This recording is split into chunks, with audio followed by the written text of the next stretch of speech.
All right.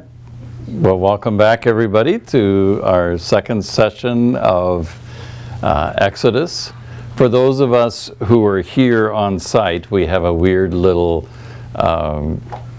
sci-fi kind of experience going on right now, is that the TV is on in here for something that we're going to do in just a little bit.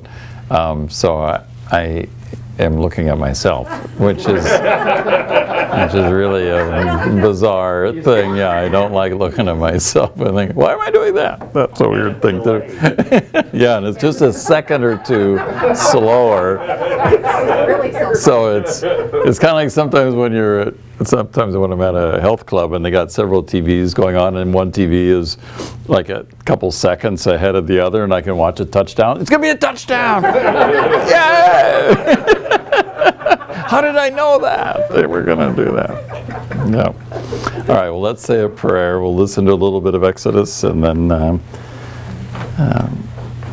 get into the session. This is from chapter 6. God said to Moses, I am the Lord. As God the Almighty appeared to Abraham, Isaac, and Jacob, but my name, Lord, I did not make known to them. I also established my covenant with them to give them the land of Canaan, the land in which they were living as aliens.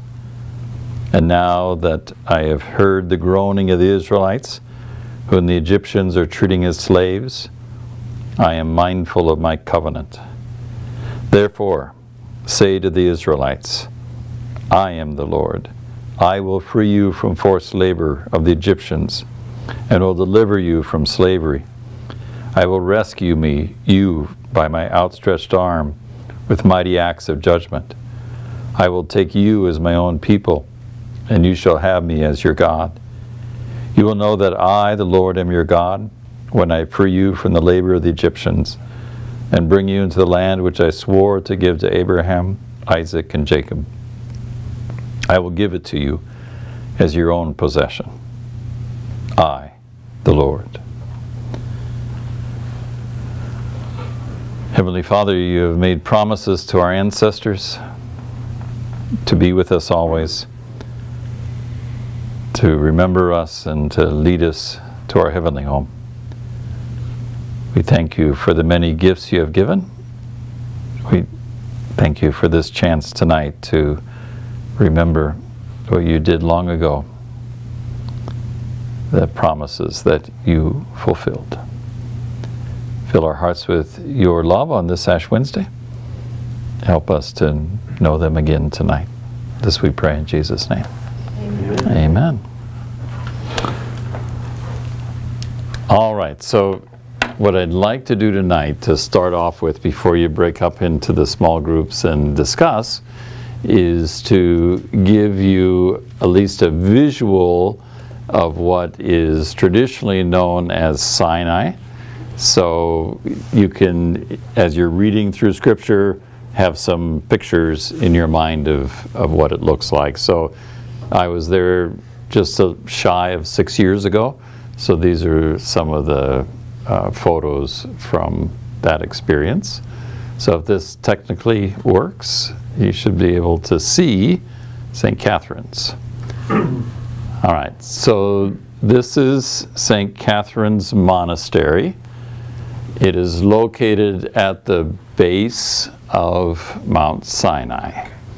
The first buildings were built in the 4th century, so monks have been gathering there for 1700 years.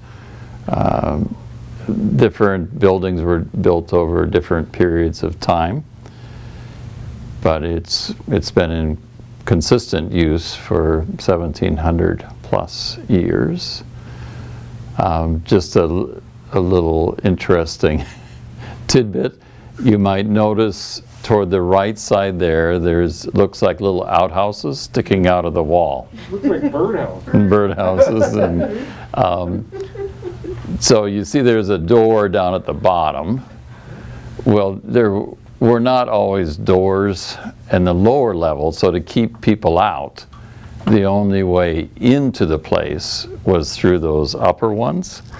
So they actually raised people in baskets up into there and then inside. So there's a little pulley system inside of there to lower a rope down with a basket in it. So if you rang the doorbell, you would go up in there and then inside. So there's a church in the middle there. That's the Church of the Transfiguration.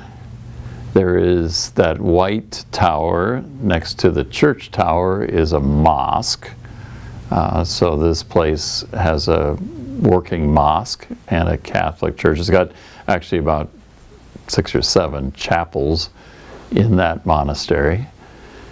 And toward the left side of that church at its base is where the burning bush was located. Okay, next photo. Well, I have Sure. ask a basic question. Yep. It's a monastery, but there's a mosque in there? I don't. Yes. Can you help me understand that? So, do you want to can you back up, Brian? Yeah. Sorry, Brian. Okay. So, this monastery was visited by Muhammad when he was alive. And normally, Muhammad would say, well, you give Christians a chance to come to their senses and convert to Islam. And if you give them plenty of chances and they don't convert, you can, and if they're tempting you, then they become a threat to your faith, you can kill them. But he was so impressed with these monks at this monastery that even though he could not write, he had them inscribe a letter that he wrote, that he said to them, saying to leave these monks alone. If any Muslim fighters ever came to this area, they were to leave the monks alone, and then he left his handprint on the letter. So since shortly after that time, out of respect for Muhammad and respect for their Muslim brothers, they built a mosque there. And a lot of the Bedouins who do a lot of work around the monastery are Muslims. And they worship there at that mosque and get along well with the Orthodox Christians that are there. Okay. So this is looking to the right of what we were looking at before, and this is that low building in the middle of the trees with the windows is the monastery guest house. That's where pilgrims like us who showed up and want to climb Mount Sinai can spend the night. And it's very stark, it's very monastic.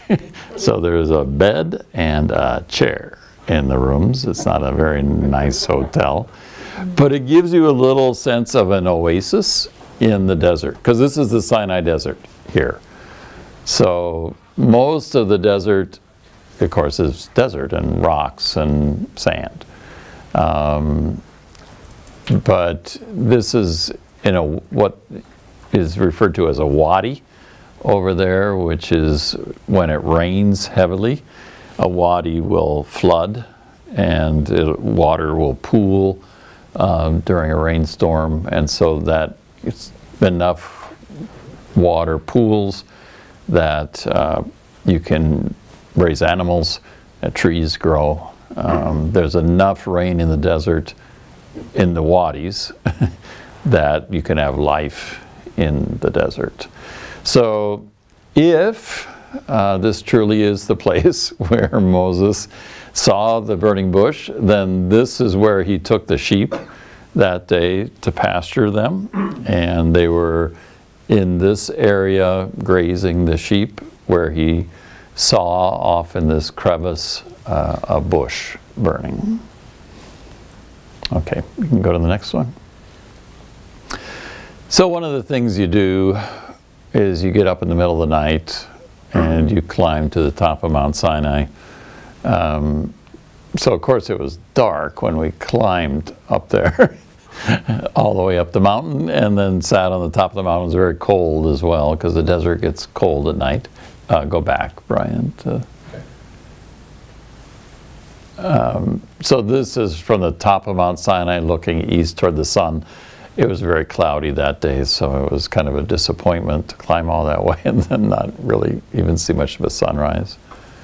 You can go on the next one now. So this is coming down a little bit. So this is the kind of the first level area. So that centerpiece is the peak of Mount Sinai, where that other picture was taken from up at the top there looking toward the east. This top part of the climb is quite steep. You can see can't see much of the trail. So there's a Bedouin hut here, where it's kind of a warming hut, and there's several Bedouin huts along the way coming up the mountain, so you can get candy bars and those kind of things, and tea and stuff to give you energy to keep climbing the mountain. And then you really can't see the trail very well, but it goes off to the right and kind of works its way back up onto the back side of the mountain there to get to the peak. After climbing it, I realized why Moses delayed coming back down, because it's hard. He didn't want to go back up and down a lot, so he probably just decided he was going to stay up there. Once I walked all the way up here, I'm not going back down for a while. So when we get to that part of Exodus, and you say, okay, why is Moses delayed? Well, he's delayed because it's a hard climb, and he didn't want to do it again. Okay, we can go on the next one. So this is from just a little on the other side of that Bedouin hut. There's an opening there and looking to the east over the Sinai Desert. So it gives you kind of a feel for, so the monastery is over this lower mountain right there and down at the bottom. So the monastery is on that lower Wadi Valley area down there. You can see something light down there reflecting. It might be a vehicle down in that lower area. Do a lot of people climb Mount Sinai? Is it crowded? Yeah, I was surprised that night when we were there. Most of them are Russians. So a big Russian tourist spot is down on the Gulf, and it's about a 2-hour bus ride from Sinai. So they're down there in this Egyptian resort, and then one of the, just like as if you're in Cancun or somewhere, they offer you different packages of what you want to see. So one of the packages is you can climb Mount Sinai. And so there were women in high heels with kids, and it's freezing. It's the desert at night, and it's probably 25 degrees, and they're there in their nylons. And why at night, Gloria? Because it's too hot during the day. Because the desert gets hot during the day, so you climb Mount Sinai at night. But you could see, in one of these upcoming ones, you'll see the trail going up the mountain. It's several miles long hike. And there was this long line of people, all with flashlights, coming up Mount Sinai. So yeah, you can go to the next one. Whoops, that's not in order. Number 7. Well, that's out of order. But anyway, that's okay. Which one do you want? That's fine. We can talk about that. So this is the Sinai Desert. Just the highway going across the desert, and gives you a little feel of where the Jewish community would have wandered through for 40 years. So they would have camped at different places, openings like this, where there's, you know, the rocky buttes and mountains and the sandy in between. The picture is not real clear, but you might notice in those rocks, those buttes that are there, you'll see different layers of different kinds of rocks. You'll see the stripes going across. What present-day scientists would say, you know, we'll reach a point in reading about Exodus where Moses strikes the rock to get water out of it, as if that was a miraculous thing. And the scientists would say there's different types of rock in those buttes. And what will happen is some of them allow water to seep through the rock, and then it'll pool on a rock that is impermeable. And so God telling Moses, hit the rock there, he just found an opening where there was a pool of water behind just pooled there in the rock butte. And so they had fresh water source because of the rainwater had seeped down inside the butte. So, okay, we can move on. You want the picture of you? Is that next? Yes. That's fine. Just want to prove that I'm there. So we're coming down Mount Sinai. So this is looking really to the north behind me. Pretty typical of the rocks that are there in the Sinai Desert. And cold at night. I was dressed in layers, but still it was freezing up there. Didn't ever realize it was going to be that cold at night. To sit up there because you leave at 3 a.m., you hike up. Sunrise is about 6 a.m. So you get up there about 5 in time to just kind of sit for a while. I didn't climb that last part for quite a while because I was so cold. So I went and sat in a Bedouin hut with a bunch of Russians who were drinking vodka. Because they were all drinking the vodka, and I was having coffee, trying to get warm into the warm coffee. And I think, how can they be drinking vodka? I'd be freezing if I was drinking vodka. But I stayed there. I thought, okay, how long is it going to take me to get up that last little part? Because at least it was warm in the little Bedouin hut, and then went up that last part. So, okay. All right. So this is Sinai from about halfway up. You can see the trail running across kind of the bottom. So that's the hiking trail. That's a little Bedouin hut to the bottom left there as part of the trail. And so where Moses was at to receive the 10 Commandments and where we watched the sunrise was not exactly in the center of that butte, but a little bit to the right there. There isn't much up there. There's a couple huts up at the top. There's no church or anything at the top, but just we were hiding behind boulders to get out of the wind up there, and everybody's huddled in little groups. There was about 12 or 14 of us from Tantur, the sabbatical group I was with, that journeyed together to Sinai. Okay. Here's some of my companions. The woman Chanda runs a tourist agency for Christian groups out of Seattle, Washington. Russ in the center he's a Holy Cross father from Notre Dame.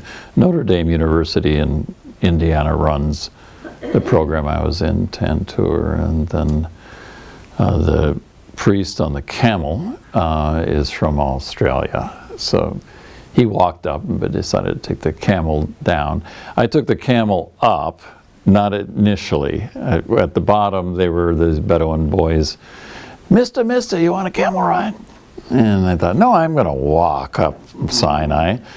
And I walked for about an hour and a half, and then they were still following me because they said, "Old guy, he's going to wear out." And with that camel, and so I stopped at a little Bedouin hut to get something to drink. And Mister, you want to ride the camel now? Yeah, I do. It's in the middle of the night. I want to ride the camel. Is it cheaper now? No. Same price. I've been walking over an hour, and it's the same price, same price. How long does it take to go all the way up? It's probably about 2 to 2.5 hour walk.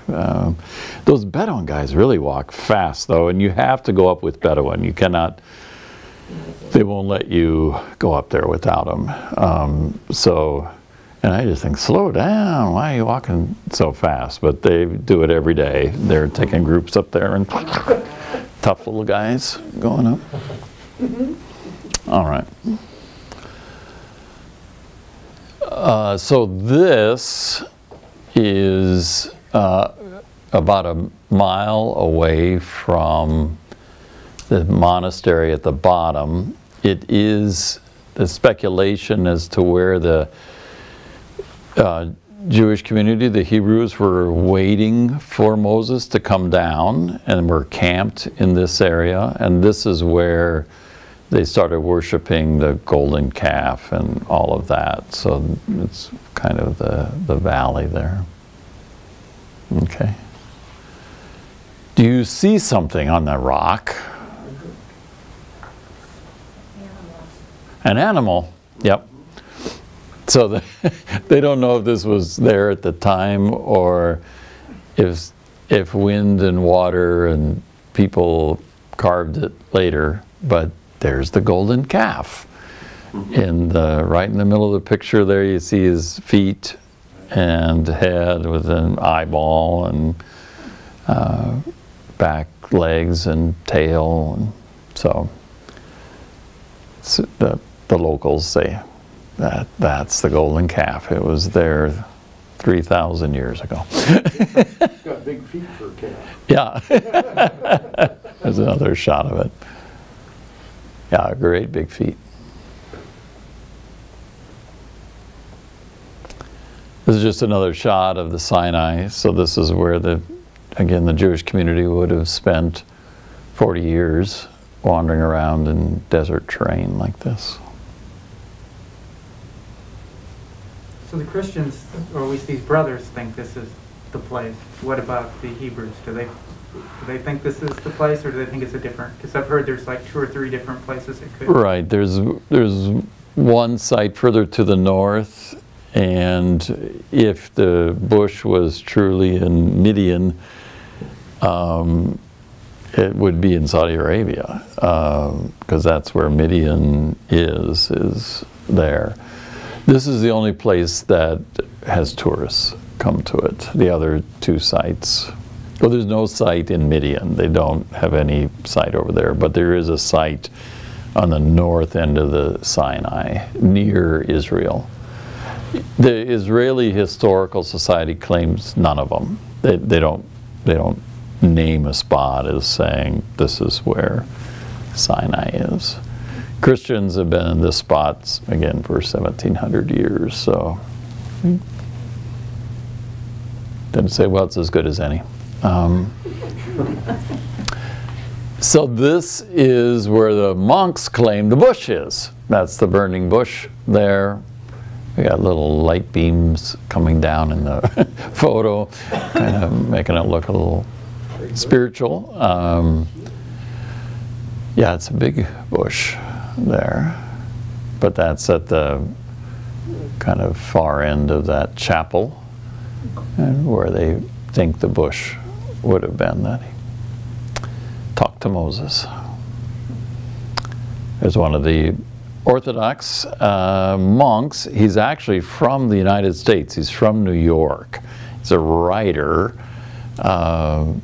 and the library at this monastery is one of the most ancient ongoing libraries in the world, and he just loved the chance to read original manuscripts from 1,500 years ago.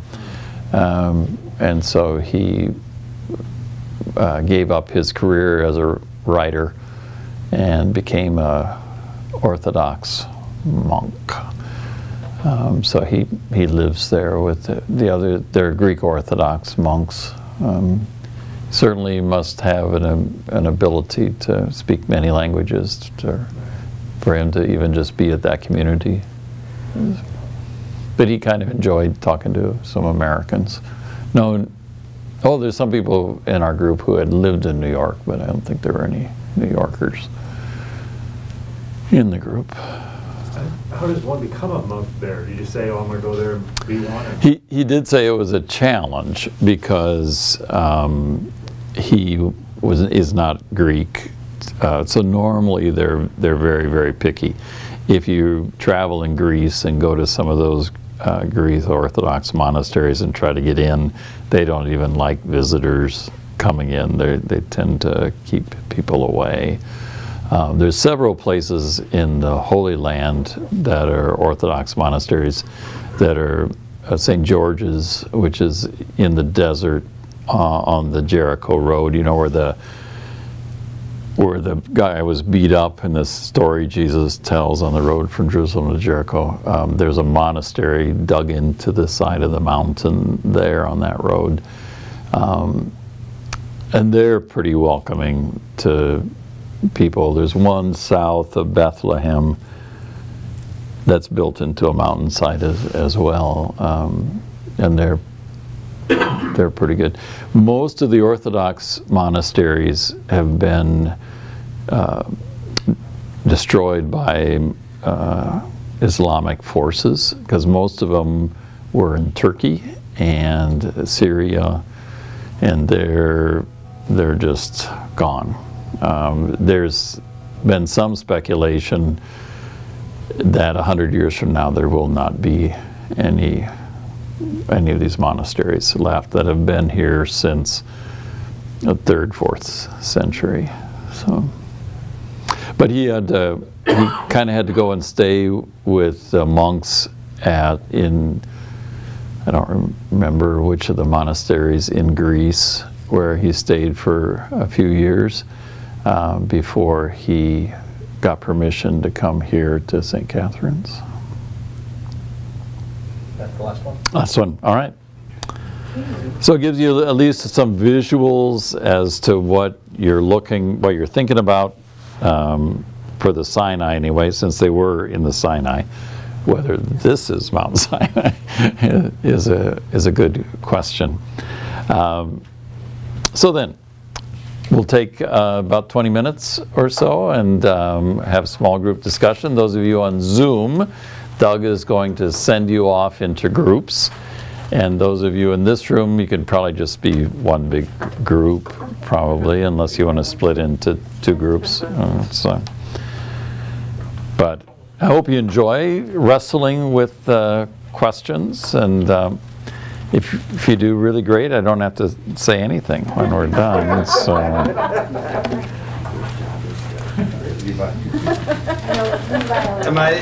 I inherited my role, it transfers over.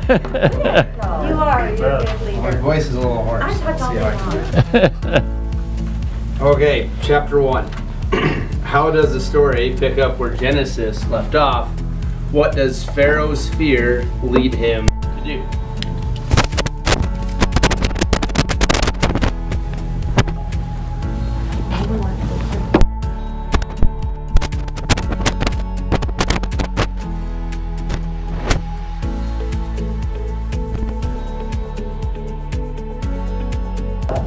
We are back. All right. Well, welcome back, everybody. Hopefully you had good discussions on Zoom and enjoyed it. The group here seemed to have a great time. I didn't get to hear all of it, but there's quite a bit of laughter that was going on. Can they not hear? They're saying they can't hear you.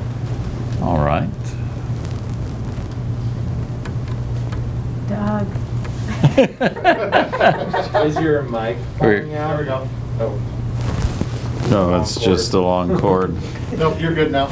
We're good? Okay, so once again, to our Zoom people, you couldn't hear me. What I was saying was I hope you had a good time in your Zoom discussions as much as this group did, because they had a good time here.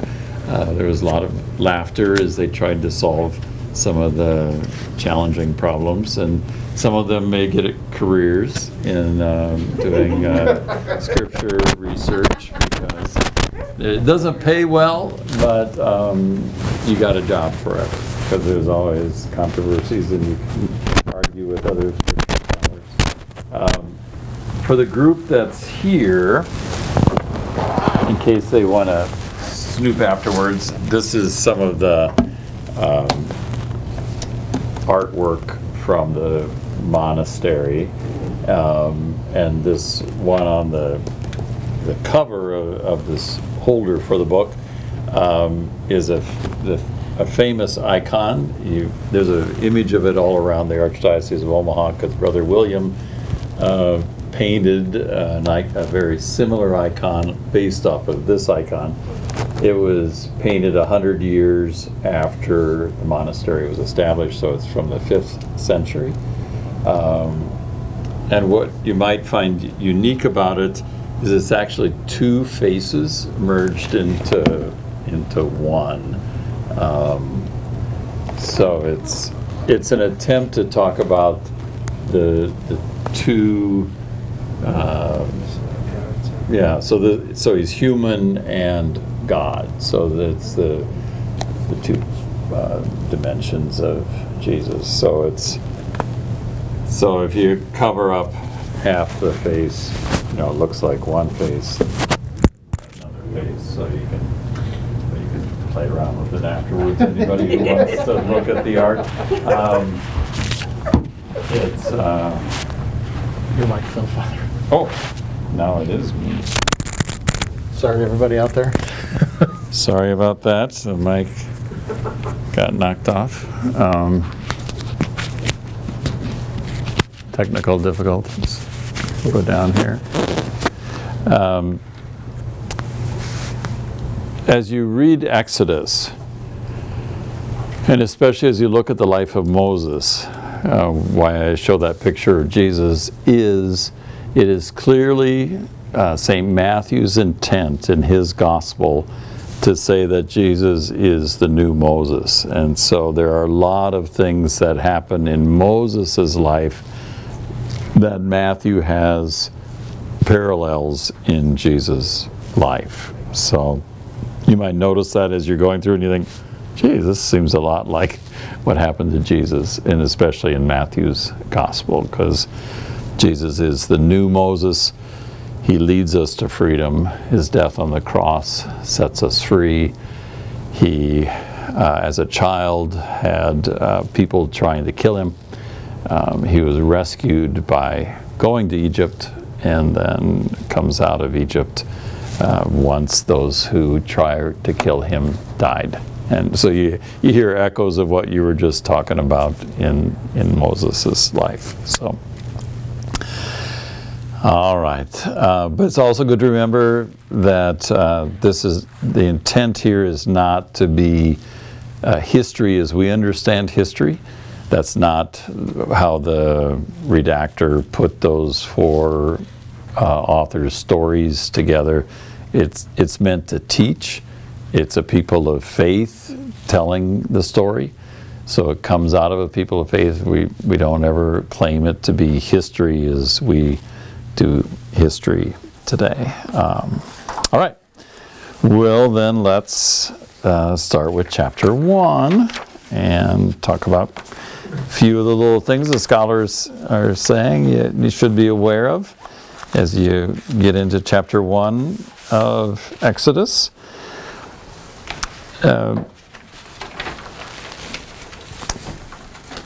You might notice who the heroes are in this first book and first chapter and the second chapter. The heroes are all women, which is surprising for so ancient of a book, that it's the women who are doing very courageous things. And it's the women who are named. Who goes unnamed through the whole thing? That's a weird unnaming. Is Pharaoh. Pharaoh is not named anywhere in the book. So it's a way of either poking at him or saying he's not worth it, or maybe he's evil, but Pharaoh is unnamed. Yeah. Notice they balance between calling him, well, I think God calls him king. Is that because Yep. Pharaoh's God? Oh, that's a good, Diminish it by calling him king, instead of, because in Egyptian culture. right, he would be God. I'll look that up. I just noticed that Yeah, it bounces between both. It never names him, but it says Pharaoh sometimes and king. King sometimes, yeah. I'll look that up. That's a good insight. So the midwives are the first heroic women in chapter 1. They act to save children, as you were discussing. They make excuses when Pharaoh's mad because, well, how are those boys living? And oh, they're tough. Those Hebrew women are just able to do things that we're not able to do. So they act as saviors. And then the two women who are named, because they're having a conversation, whom were called Shiphrah and the other Puah, they have names again, but Pharaoh doesn't have a name. So they clearly stand out as heroic people. And it's obvious that they're powerless, but they gain victory through their cleverness. They have creative disobedience. And then I think you can say very clearly in that passage that what they were saying is, if you trust God, everything is going to be okay, because their trust, they had this fear of God, and that's why they acted. They had a greater trust and relationship with God than they did with Pharaoh, and so they were not going to act for Pharaoh's sake, but were going to trust God, and then everything turned out okay. They clearly give evidence that all of life is sacred. They were not willing to lose these little ones along the way. So chapter 1 kind of sets up the situation of how terrible the oppression is, and that Egypt really doesn't want these people here anymore. They're trying to reduce their numbers, which the scholars would say that Exodus is filled with irony. And some things, as you may have been discussing, say, this doesn't make any sense. They need more workers. There are not enough workers, so what are we going to do? There are too many Hebrews, we're going to kill the children. Well, wait a minute. And especially the boys, aren't they the workers that you need to build what you want built? So how does that work at all? And the scholars would just say the writers have filled this with irony, that there's all this kind of back and forth between Egypt and what they want and what they get and how they act, and they act in ironic kind of ways. In chapter 2, the oppression clearly continues. It narrows down to the sons, and then again it's women who act bravely in saving Moses' life. His mother hides him for 3 months, and then she finally creates a little basket to put him in. Now here there's an attempt with the writers here to tie in to the Genesis story, because the word that's used for basket is the same word that's used for Noah's Ark. So it's the exact, so they both found salvation in that floating ark. So it's a very same word.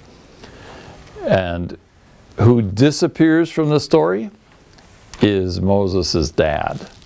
He's not named here to begin with, but his mom's in the story, his sister's in the story.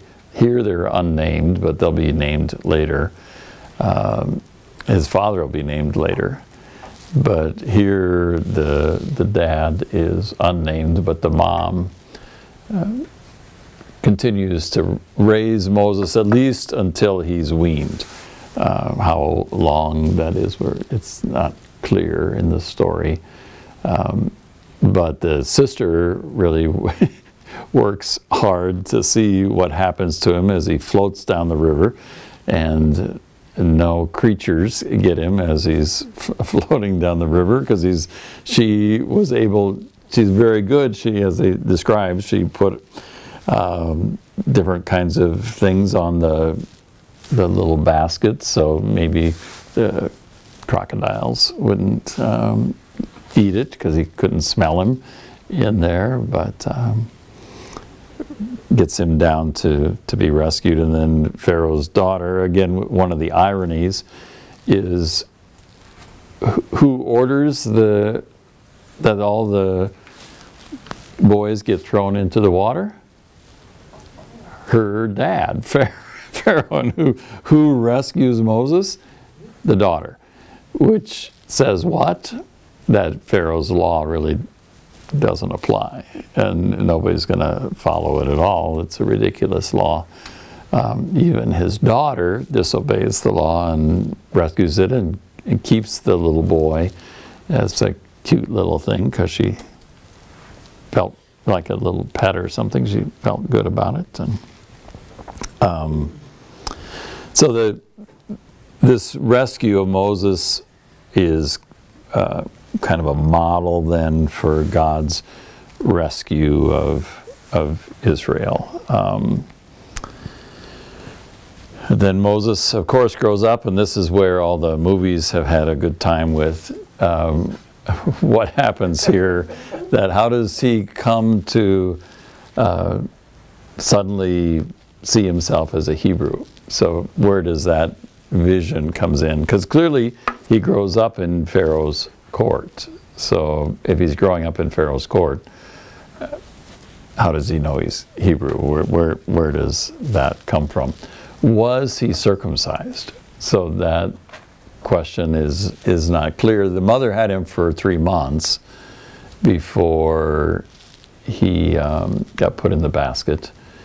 So did he get circumcised at 8 days, which is certainly common in most recent Jewish history, but the scholars would say that there is some evidence that in much of ancient Jewish history, the circumcision took place when the boy was reaching puberty, and it was a movement into adulthood. So the circumcision would take place at that time, and only in more recent history did it move to being infants. Like a bris and a bar mitzvah at the same time. Yep. Mm-hmm. It's probably a little more embarrassing for a 12-year-old or a 13-year-old boy to be being circumcised at that point, with all the, because like with infants, the whole family's gathered around watching, and so you wouldn't want that as in your older year. But it was kind of like what the men would do to bring the boy into manhood. And so whether Moses was circumcised or not comes into play then later with that question in chapter 4 of what happens with his son. But anyway, he's raised as a prince. He's given an Egyptian name. There is, in Egyptian history and in the hieroglyphics, other Moseses. So there's Tutmoses and Anmoses, and so Moses is clearly an Egyptian name. So that while there's no evidence of Moses himself, that name is a common Egyptian name. And perhaps he grows up as a member of 2 communities. Maybe he always knows his Hebrew side. Perhaps because his mom maybe continued the relationship with him. Perhaps he always knew that. And so then when he sees the Hebrew slave being maltreated at that point in his life, he comes to a sense of justice, and he fights. It's not real clear. That's why the movies have had such a fun time with his coming to an awareness, and then the murder that takes place. That murder scene may also play into that scene where his son gets circumcised. So what happens? It's what some scholars speculate, because that's a weird scene, as you talked about in your discussions. One of the things that may play in, so he murders the guy, he buries him, of course, then Pharaoh finds out about it and he has to flee, so he seeks asylum far away. He has asylum until he comes back to the land, and it's on his way back to Egypt that this scene takes place where his son gets circumcised. So some scholars are speculating, well, it might be in there, because actually then God can no longer give Moses asylum once he returns to Egypt. And so there's some blood for blood that needs to take place, and that the circumcision of the son and then his wife touching the blood from his son to Moses somehow provides the cover then that God is, because it says God needs to kill him, and you're thinking, well, why does God want to kill Moses all of a sudden? Because he was the one who's going to save the people, and so now you're going to kill him? Why? It's that the need for payment for the murder when he returns to the land of Egypt. Is that where you had your No, that's not what I thought explanation of. now?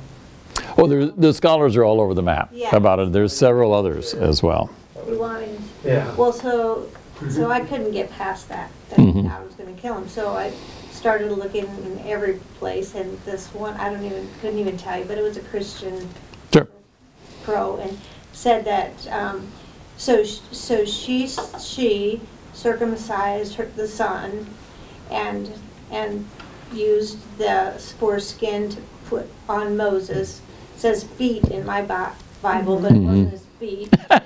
So It's a meta. But it was more like the rebirth. It's like he wasn't circumcised, so until they couldn't circumcise Moses. Now this was kind of far out for me, but they said because he had to go on this trip, so a man would take a long time to heal or feel bad if he had to go walking all this way with this new circumcision. Mm-hmm. But it's like we talked about maybe like a rebirth of Moses, that was where Yep. that was where that transpired right there. Yeah. And God had to die to self, more like not kill him, but like how baptism is the equate of the circumcision at this time. Yep. That's a good solution as well. I think there's about 6 or 8 scholarly viewpoints. Some are Freudian, dealing with what happened there, and the son with the mother, and what the mother does to the son, and but there is no clear answer as to why that event took place. But maybe we'll look at a couple more if we don't go too long here. So Moses flees, and he goes all the way to Midian, which is in Saudi Arabia, And he meets a woman at a well, or a group of women at a well, and is a nice guy, helps them out, which impresses their dad, because he defends them against the other shepherds and helps them with the water. And you should always know then that, because it happened in the book of Genesis at a well, that whenever a guy with a girl at a well, it usually means somebody is going to get married. So that's what happens at a well, over and over and over again in the Old Testament. So in the New Testament, when Jesus meets the Samaritan woman at a well, it is why his disciples, when they come back from getting food in town, are scandalized to see Jesus at a well, because they think, oh no, now he's going to get married to that girl, because that's The well is a pickup joint. it is, yeah, yeah, it's the old. You can hang out at the well, wait for the ladies to come, and Get the girl. and get the right girl, yeah. Impress them, give them a drink of water, which is why the Jesus interchange with the woman too, give me a drink. What? You're asking me for a drink of water? They Yeah, call them well drinks. maybe. Yes.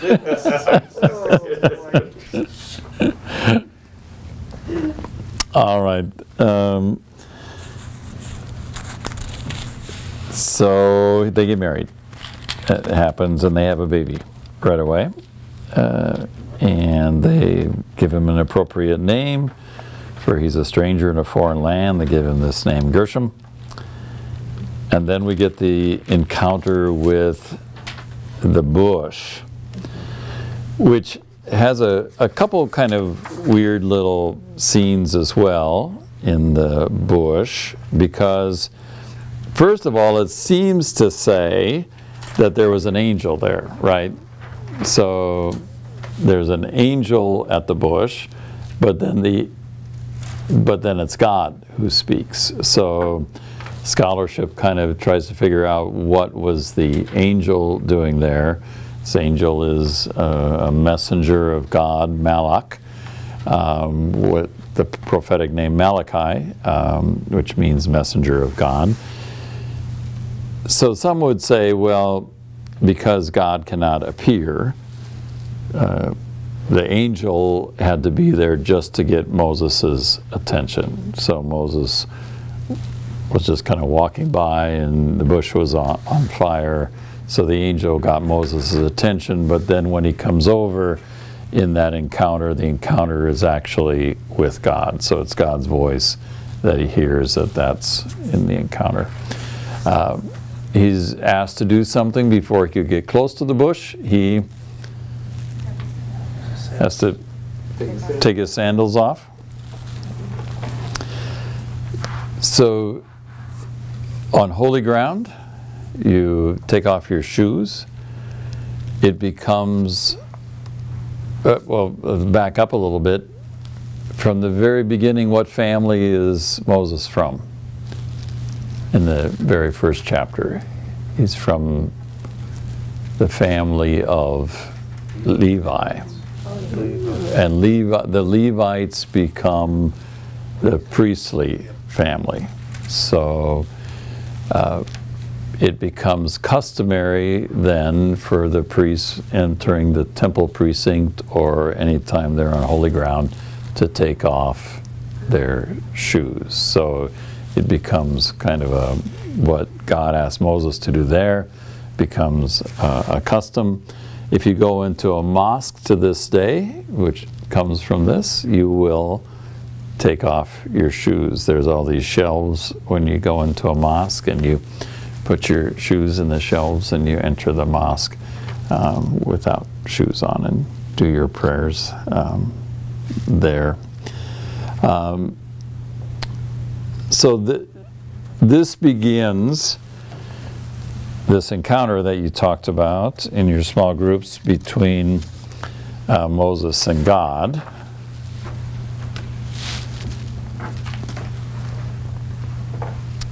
which follows something similar but not exactly to other prophetic calls, the call of Jeremiah, the call of Gideon in the book of Judges.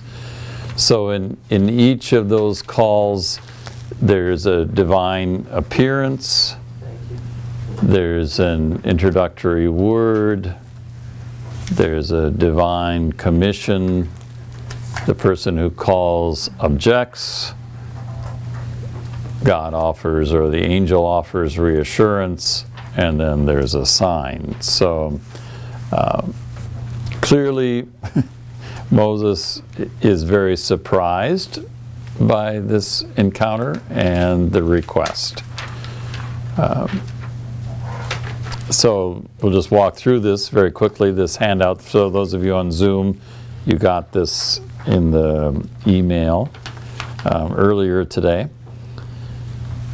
In chapter 3, verse 11, Moses says he's not worthy for the task. And exactly the words he used says is, "Who am I that I should go to Pharaoh and lead the Israelites out of Egypt?" And God might have said, "Well, you grew up in Pharaoh's house, you know your way around there. You can speak the language. You can do all." They could have argued all those things. That's not what God says. God doesn't say you're the right person. You look right. Everybody knows you. But God just assures Moses that He will be with him. Says, "I'll be with you. And this shall be your proof that it is I who sent you when you bring your people out, that you will worship God on this very mountain." So wherever that bush was is where Moses goes back to. Then Moses claims, "Well, I'm really don't have enough information about God. I might want to go to the seminary for a while, or might want to, study a little bit more. It'll take me a while to get ready." And then comes this famous passage. God gives the name.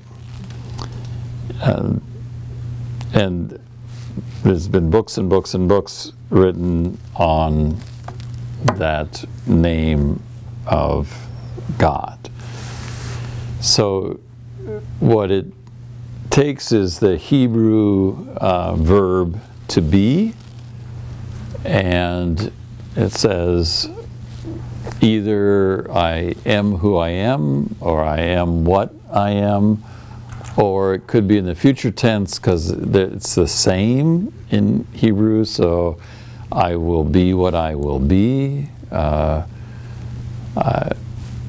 So it could be any of those, and it's where you get the Yahweh, because that is the to be verb without the consonants in it. So if you leave the consonants out, just leave the vowels out, and you just have the consonants, you get the Yahweh, unpronounceable. So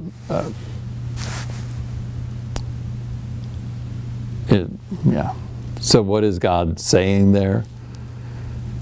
God could be saying that He is the creator, that He's just the very essence of anything, that nobody tells God what God will do, that God will do whatever God does. There's been lots of spiritual reflections on that name over the centuries. So it becomes a very famous kind of statement of His name. Well, then Moses in chapter 4 objects again. He says, well, they'll not believe me. They're just not going to listen to me. They'll say you didn't appear. And then God follows that common pattern and says He'll provide signs. And so then they give a demonstration of it which seems to be like magic. You know, you throw the staff down, it turns into a snake, and then a little later on they have the snakes eating each other, and which seems very odd to us. But or the healing, because his hand is leprous, and then it comes out fine. It seems like magic. The speculation on Moses' speaking problems is that he had a stutter. So that is the most likely guess there. We don't. He claims he can't speak well. And so then God says that he will give him his brother Aaron, who will speak for him. And Aaron appears a little bit later in the chapter. Aaron really does then take on the role of the priest, because Aaron becomes the spokesperson for Moses. Moses tells Aaron what to speak, and Aaron speaks. Later on, when the rebellion takes place, it's Aaron who's trying to play the mediator role. And so they're brothers, but they're not always brothers who get along, and so there'll be a little bit of a squabble between the two of them. Now here's where we get into some of the discussions about the different writers. Again, the Yahwist, the Elohist, the priestly, and the Deuteronomist. The priestly guy really likes Aaron, of course, because Aaron is the priest, the Levite, and so then you get real positive things about Aaron from the priestly writer. The Yahwist and the Elohist really like Moses, and when they write, Aaron becomes more like the sidekick who doesn't really know what he's doing. So when they divide up the authorship, all the positive things about Aaron come from the priestly, and all the negative things come from the Yahwist and the Elohists, who really like Moses. So it's to whoever rises higher. And there appears to be a historical tension there between the two groups, all the way to the point where when they enter into the land of Canaan, it is not one of Aaron's kids who leads them into the promised land, but Joshua. So it's not somebody from the family that is leading them in. If we jump ahead to chapter 5, we'll go quick here and finish up. There's this renewal of objections after the encounter. Moses claims God has done nothing and failed on his promise, and then in chapter 6, God says, wait and see, he'll be faithful. Moses says, after the experience of the people, that didn't work. The people are all mad. So how would Pharaoh ever listen to him? And then God repeats the commission and recalls the heritage. Moses again claims he's a poor speaker in verse 30 of chapter 6, and Pharaoh will not listen. And then for next time we'll get into, God says Pharaoh will never listen anyway. So don't worry about it. All right. So you get this call and denial of the call from Moses. Clearly he doesn't want the job. And it's kind of interesting, the scholars would say, in that historical portrayal of Moses, and they wonder, and because it happens oftentimes in Jewish history, that if they're making a clear attempt to say Moses is not God. Just like David is not God, Solomon's not God. The in Jewish history in the Old Testament, they're going to show the faults of the heroes. Where in a lot of history you clean up the hero's life and you say they're really great guys and look how wonderful they are. Now in the Old Testament, no, he's a murderer who runs away, and it's while he's married over there and has a kid and taking care of sheep. It's that guy that God calls to lead the people out. I think, really, that guy? Of all guys, he can't talk, he doesn't want the job, he complains a lot, he's frightened. Clearly, this is not the hero you expect, because who gets him out of Egypt? God does. This is not Moses' doing, this is God's doing. So it clearly holds up God as the hero, and Moses is the reluctant hero, not wanting to do it.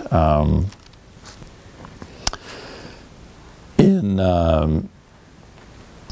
chapter 5, it's kind of interesting. You get the real sense of how terrible the cruelty is, because chapter 5 is more like a dialogue that's going on. A lot of people talk. Pharaoh talks. Pharaoh asks a really important question in chapter 5. Did you catch his question? It might be one of the most important questions in the whole book. Who is the Lord? Who is Yahweh? Who is this guy? Because that's really one of the questions we're trying to learn through all of Scripture. Who is God? And so Pharaoh asked the question, well, who is Yahweh? And he will learn of this creator God who controls nature here when we meet next time, because we're going to get all those signs and wonders that God promises to Moses that they will happen. Just a comment about moving in that direction for next week. There are some scholars who would argue, while we use the term plagues over and over and over and over again, that perhaps what God's words is a better word, which is signs and wonders. God is going to do signs and wonders, because a true plague only is the final one, where the oldest born son dies. We have a question.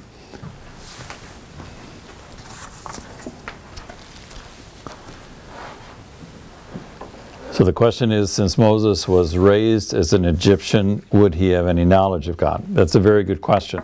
And scholars debate that. Did he get taught anything about God? When God names himself, the one important word he says in the naming is, I am the God of your father. And so he links himself to that personal God that Moses' family would have had. I am the God of your father. But if he had a regular Egyptian upbringing, he would have no knowledge of the Hebrew God. And what knowledge would they have had anyway? Very little. You have, if the stories from Genesis existed, if they existed, if they knew those, they would have known that God called Abraham. They would have known that there were those events that we looked at last season in Genesis, where Abraham and Sarah came and they asked, God asked him to sacrifice his son, and then pulls it aside. We would have gotten the story of Isaac and his sons. We would have gotten the story of Jacob and his 12 sons. We would have gotten those stories, but it would not have given us very much actual information about God or how to worship God. So there would have been a very limited amount. What Moses is going to give us in Exodus, and then again in Numbers and Leviticus and Deuteronomy, is a whole lot more information about God than we had before this. So, yeah, right. Just the naming of God, I am who I am, is a radical bit of information that we didn't have before. This is how God names God's self. I am. The thing that has no beginning and no end, that just exists, I am. He just is the verb to be, I am. There's a whole lot of knowledge that we've gained through that we didn't have before. Didn't like 400 years pass between Yeah. the time, so even if, who would have been around to remember if those stories... Yeah, the thought is maybe that we have these elders who are these elders, but they're in the story, and Moses is to talk to the elders. Okay, are they just the old guys who hang around and make sure you talk to them, or were the elders an official group in the community that they had a job to do, and they kind of got named to that position, and like a council of some kind that had to be. And was it their job as the elders then to run the community and to pass on the heritage? So that's not clear, but yeah, how much would they have known? Perhaps very little. I think it was passed down from generation to generation. I mean, even the Whatever they would have had, yeah. Catholic faith was basically oral tradition. It wasn't even Right. Because we didn't have Bible till the 3400s. Yeah. Yeah. So I think it would just be passed out from generation to generation. And certainly the oral memory and those kind of things would have been great, because without the written word, just telling the story and it gets passed down from one to the next, yeah, it would have. But what they had to pass down was limited. So, Didn't have the law yet, so right. Yeah, they had no law. They had no expectations. All they had was the Abrahamic covenant of they're going to be promised a land, and God renews that in these chapters and says, tell them this, we're going to get you to that land. Though he kind of gives a warning in here, because he names the people who are already living there. This is the land where so and so and so and so and so and so live. You're like, well, wait a minute, I thought we get it. You'll get it, but you're going to have to fight them to get it. So. All right. Well, we'll pick up a little bit there next time, because I don't want to go any longer. Here are the questions for next time.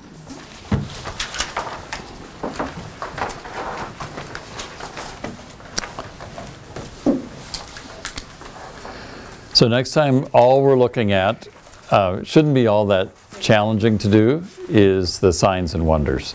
It's just chapters 7 through 11. We don't actually come to the last, to the plague. It should be an easy read, and I would hope a fairly easy discussion for next time. Shorter. Shorter.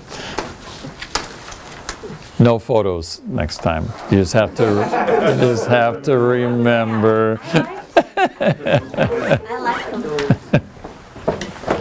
We can show pictures of Israel or something next time, or we can show pictures of Sicily. Here's Carlantini. Mount Etna erupted yesterday. Yeah. Yeah.